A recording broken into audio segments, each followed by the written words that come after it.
ಪುರಿ ಜಗನ್ನಾಥ ಯಾತ್ರೆಯ ವೇಳೆಯಲ್ಲಿ ಕಾಲ್ತುಳಿತ ಸಂಭವಿಸಿದೆ. ಸುಮಾರು 50ಕ್ಕೂ ಹೆಚ್ಚು ಮಂದಿ ಗಾಯಗೊಂಡಿದ್ದಾರೆ, 3 ಸಾವಿಗೀಡಾಗಿದ್ದಾರೆ ಎಂಬ ವರದಿ ಈಗ ಲಭ್ಯವಾಗ್ತಾ ಇದೆ.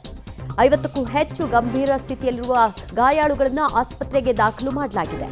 ಗುಂಡಿಚ್ಚಾ ದೇಗುಲ ಬಳಿ ಕಾಲ್ತುಳಿತ ಸಂಭವಿಸಿ ಈ ದುರಂತ ಸಂಭವಿಸಿದೆ. ಒಡಿಶಾದ ಪುರಿಯಲ್ಲಿ ನಡೀತಾ ಇರುವಂತಹ ವಾರ್ಷಿಕ ಯಾತ್ರೆ. ಪುರಿಯ ರಥಬೀದಿಯಲ್ಲಿ ಭಾರೀ ಜನಸ್ತೋಮ. ಈ ಹಿನ್ನೆಲೆಯಲ್ಲಿ ಬಹಳಷ್ಟು ಸಂಖ್ಯೆಯಲ್ಲಿ ಜನ ಸೇರಿದ್ದಾರೆ. 70 ವರ್ಷದ ಒಬ್ಬರು ಸಾವಿಗೀಡಾಗಿದ್ದಾರೆ ಮತ್ತು ಇನ್ನಿಬ್ಬರು ಮಹಿಳೆಯರು ಅಂತ ಗೊತ್ತಾಗ್ತಾ ಇದೆ. ಜಗನ್ನಾಥ, ಸುಭದ್ರ ಮತ್ತು ಬಲಭದ್ರನ ಮೂರ್ತಿಯನ್ನ ಹೊತ್ತಂತಹ ತೇರು ಸಾಗ್ತಾ ಇದೆ. ಈ ರಥವನ್ನ ಎಳೆಯುವಂತಹ ಹಿನ್ನೆಲೆಯಲ್ಲಿ ಪುರಿ ಬೀದಿಯ ಉದ್ದಕ್ಕೂ ಕೂಡ ಜಗನ್ನಾಥನ ಭಕ್ತರು ಜಮಾವಣೆಗೊಂಡಿದ್ದಾರೆ.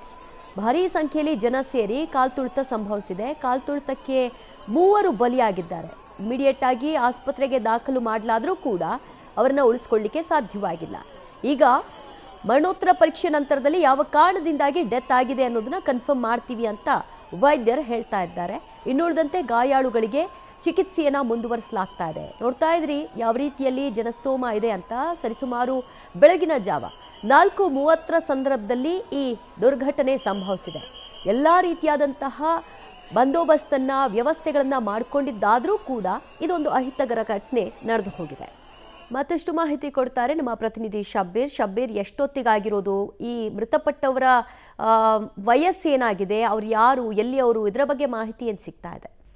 ದಿವ್ಯಾ, ಪೂರಿ ಜಗನ್ನಾಥ ದೇವಸ್ಥಾನದ ಜಾತ್ರಾ ಮಹೋತ್ಸವ ನಡೀತಾ ಇರುವಂತದ್ದು. ಕಳೆದ 2 ದಿನಗಳಿಂದ ಈ ಜಾತ್ರೆ ನಡೀತಾ ಇರುವಂತದ್ದು. ಬಹಳ ದೊಡ್ಡ ಪ್ರಮಾಣದಲ್ಲಿ ಜನಸಮೂಹ ಇಲ್ಲಿ ಸೇರಿರುವಂತದ್ದು. ಸ್ಥಳೀಯ ಆಡಳಿತದ ಪ್ರಕಾರ 10 ಲಕ್ಷಕ್ಕಿಂತ ಹೆಚ್ಚು ಮಂದಿ ಇಲ್ಲಿ ಸೇರ್ಪಡೆ ಆಗ್ತಾರೆ. ಪ್ರತಿ ವರ್ಷವೂ ಕೂಡ ಬಹಳಷ್ಟು ಅದ್ದೂರಿಯಾಗಿ ಈ ಒಂದು ರಥಯಾತ್ರೆಯನ್ನ ಕೂಡ ನಡೆಸಲಾಗುತ್ತೆ. ಈಗ ಸಿಕ್ಕಿರುವಂತ ಮಾಹಿತಿಗಳ ಪ್ರಕಾರ ಈ ರಥಯಾತ್ರೆಯಲ್ಲಿ 3 ಕಾಲ್ತುಳಿತಕ್ಕೆ ಒಳಗಾಗಿ ಸಾವನ್ನಪ್ಪಿದ್ದಾರೆ ಅನ್ನುವಂತ ಮಾಹಿತಿಗಳು ಬರ್ತಾ ಇದೆ. ಮೊನ್ನೆ ಗಮನಿಸಿದ್ವಿ, ಶುಕ್ರವಾರ ರಾತ್ರಿಯೂ ಕೂಡ ಆ ಕಾಲ್ತುಳಿತ ಸಂಭವಿಸಿತ್ತು. ಈ ಸಂದರ್ಭದಲ್ಲಿ 600ಕ್ಕಿಂತ ಹೆಚ್ಚು ಜನ ಅಸ್ವಸ್ಥಗೊಂಡಿದ್ರು, 40ಕ್ಕಿಂತ ಹೆಚ್ಚು ಜನ ಏನು ತೀವ್ರತರದಲ್ಲಿ ಗಾಯಗೊಂಡಿದ್ರು ಅನ್ನುವಂಥದ್ದು ಕೂಡ ಗೊತ್ತಾಗಿತ್ತು. ಈಗ ನಿನ್ನೆ ರಾತ್ರಿ ರಥ ಎಳೆಯುವಂತ ಸಂದರ್ಭದಲ್ಲೂ ಕೂಡ ಕಾಲ್ತುಳಿತ ಸಂಭವಿಸಿದೆ ಅನ್ನುವಂಥದ್ದು ಗೊತ್ತಾಗ್ತಾ ಇರುವಂತದ್ದು. ಈ ಕಾಲ್ತುಳಿತದ ಸಮಯದಲ್ಲಿ 3 ಜನ ಸಾವನ್ನಪ್ಪಿದ್ದಾರೆ ಅನ್ನುವಂಥದ್ದು ಗೊತ್ತಾಗ್ತಾ ಇದೆ. 2 ಮಹಿಳೆಯರು ಸೇರಿದಂತೆ ಒಬ್ಬರು ವೃದ್ಧರು ಈ ಒಂದು ಘಟನೆಯಲ್ಲಿ ಸಾವನ್ನಪ್ಪಿರುವಂತದ್ದು.